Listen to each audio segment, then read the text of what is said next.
पशुपालक भाई हैं उनके लिए भी पशुपालक के किसी कार्ड बनाया है, पशुपाल क्रेडिट कार्ड, इसके अंदर 1,60,000 तक आपको कोई कुछ नहीं देना पड़ता और फ्री ऑफ कॉस्ट एक इंस्टॉलमेंट के रूप में आपके पशुओं को पालने के लिए आपको चारा लेना है, उसका दूध लेना है, उसके लिए 1,60,000 रुपये का लोन मिलता है और 1 साल के अंदर वो इसमें कोई इंटरेस्ट नहीं लगता। अगर इसी में आप 3 लाख तक बढ़ा के आगे देना चाहते हो, 3 लाख तक आप देना चाहते हो, उसके बाद में 4% का आपको इंटरेस्ट देना पड़ता है।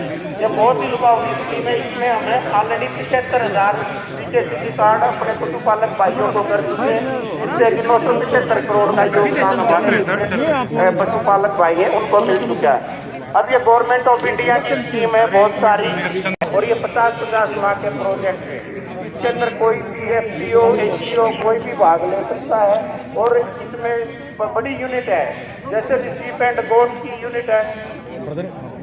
तो ये जो गवर्नमेंट ऑफ इंडिया की जितनी स्कीम है हमारे किसी भी डिप्टी डायरेक्टर से या उद्यम मित्री पोर्टल है, आगे करना भी है और आगे आगे पोर्टल आएगा और आगे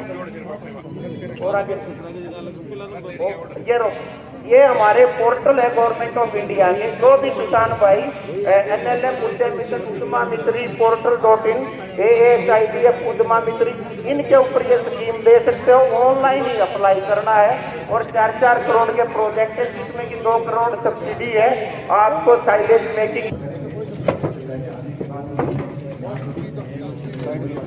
एक मिनट आराम से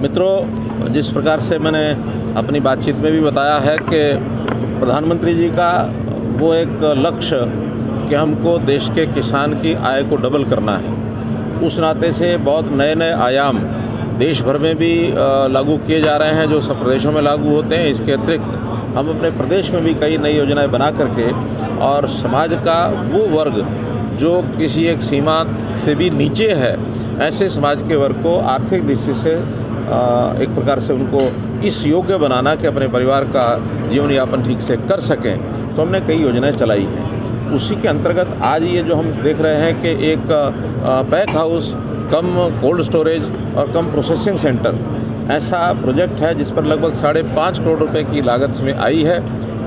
4 करोड़ के आसपास इसमें सब्सिडी है। बाकी पैसा जो है ये यहाँ जो FPO बना है 170 किसानों का ये FPO है। इस FPO के सब किसानों को इसका लाभ होगा, अपनी सब्जियां अपने फल यहाँ रख सकेंगे और समय पर जब अच्छी कीमत बाज़ार में मिलती है तब उसको बेच सकेंगे, उसकी प्रोसेसिंग भी कर सकते हैं, उसकी पैकिंग भी कर सकते हैं ताकि उसको मार्केट में, चाहे देश की मार्केट हो चाहे विदेश की मार्केट, उसमें बेचा जा सके। ऐसा ये 7वां पैक हाउस आज जो है ये बनाया जा रहा है। हमारा टारगेट है 50 इस प्रकार के पैक हाउस बनाने की, ताकि किसानों की एक प्रकार से जो छोटी जोत का किसान है उसकी आय बढ़ सके और इसमें जो एम्प्लॉयमेंट मिलेगा वो भी जो गरीब परिवार हैं, छोटा किसान है अथवा एग्रीकल्चर लेबर है, ऐसे लोगों को इसमें रोज़गार भी मिलेगा। तो इस प्रकार से आय बढ़ाने का एक ये साधन आज ये 15 से 18 जो उम्र के बच्चे हैं उन्हें वैक्सीन लगेगी, बूस्टर डोज का भी ऐलान हो चुका है।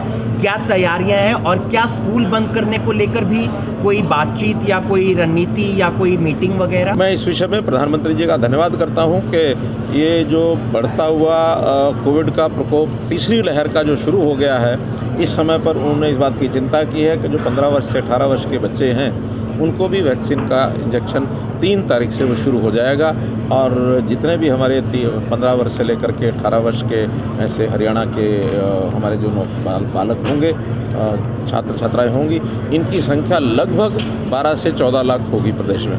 इनको बहुत जल्दी कोविड का पहला टीका लग जाएगा और जहाँ तक 2 टीके की बात है उसमें भी सेकेंड डोज, फर्स्ट डोज तो हमारी 95% से ऊपर हो गई है, सेकेंड डोज भी लगभग 65% हो गई है और हमने इसके लिए सख्ती करने के लिए कहा है कि 1 जनवरी के बाद सार्वजनिक स्थानों के ऊपर ये जो 2 इंजेक्शन वाले लोग ही एंटर कर पाएंगे, अन्यथा वहीं व्यवस्था रखेंगे जिसका सेकेंड डोज ड्यू है उसको सेकेंड डोज भी वहीं लगवाया जाएगा। बूस्टर डोज की भी बात, बूस्टर डोज का भी कार्यक्रम शुरू क्या देखते हैं? देखिए, वैसे तो हमने पहले ही शंकाएं व्यक्त की थी कि इस आंदोलन के पीछे उनका एक मोटिव है और वो मोटिव पॉलिटिकल मोटिव है।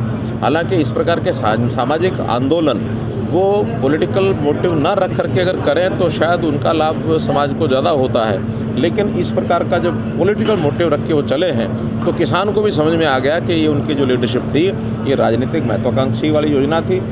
उन्होंने अपने आप को चुनाव लड़ने के लिए आगे किया है। लोकतंत्र है, चुनाव कोई भी लड़े, उसमें कोई आपत्ति नहीं है, लेकिन कम से कम आंदोलन की राह पकड़ करके और किसानों के आंदोलन की राह पकड़ के वो इस प्रकार का उन्होंने किया, इसको किसान पसंद नहीं करेगा, ऐसा मुझे लगता है। मुझे अभी रिजल्ट की जानकारी नहीं है। बीजेपी दूसरे नंबर पर। हाँ, मुझे अभी रिजल्ट की जानकारी नहीं है, लेकिन चंडीगढ़ का चुनाव है, उसमें हमारा कोई सीधा रोल भी नहीं है, तो चंडीगढ़ के लोग उस पर विचार करेंगे। एक सिद्धू का बयान आया, नवजोत सिंह सिद्धू का, वो एक कांग्रेसी नेता का हवाला देकर कह रहे हैं कि अगर ये एक बार दबका मार दें तो थानेदार जो है वो पैंट गीली कर दें। पुलिस के लिए इस तरीके का बयान दुर्भाग्यपूर्ण है। मुख्यमंत्री जी नीलोहरी को सब डिवीजन कब मिलेगी? बड़े से मांग है जी। जैसा एक कमेटी हमारी बनी हुई है रीऑर्गेनाइजेशन की, और उस कमेटी ने अपना विचार बना लिया होगा, जो भी कुछ किया होगा रिपोर्ट पेश करेंगे।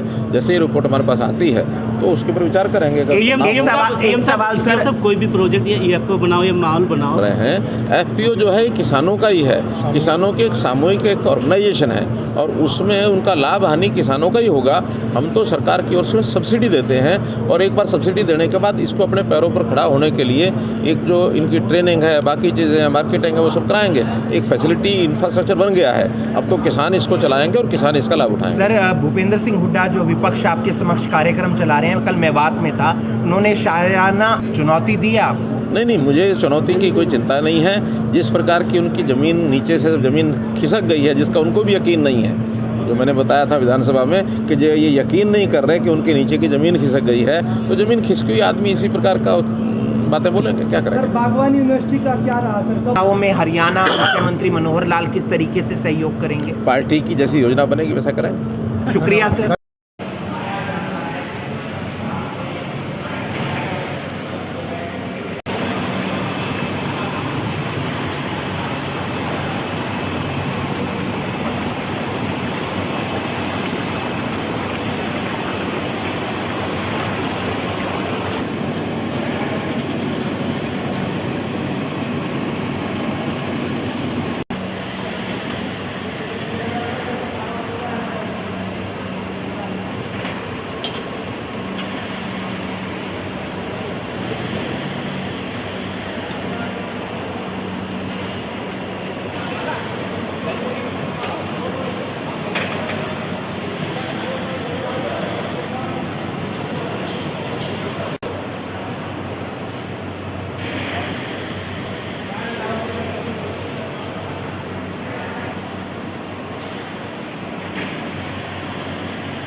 आप सभी को एक बार आप सबकी तरफ से माननीय मुख्यमंत्री हरियाणा श्री मनोहर लाल जी का हार्दिक स्वागत अभिनंदन है। आप सबके बीच आप जान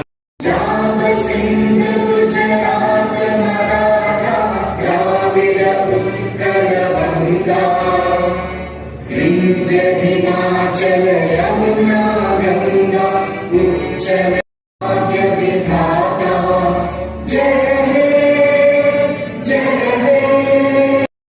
डॉक्टर अर्जुन सिंह सैनी जी से कि उसका परिचय आपके सामने रखें, इस पूरी यात्रा और भविष्य में जो उसके बारे में उससे और लाभ जो मिलेंगे उसका विवरण आप। माननीय कृषि मंत्री, मंच पर आसीन विशिष्ट अतिथिगण, अधिकारीगण, सभा में उपस्थित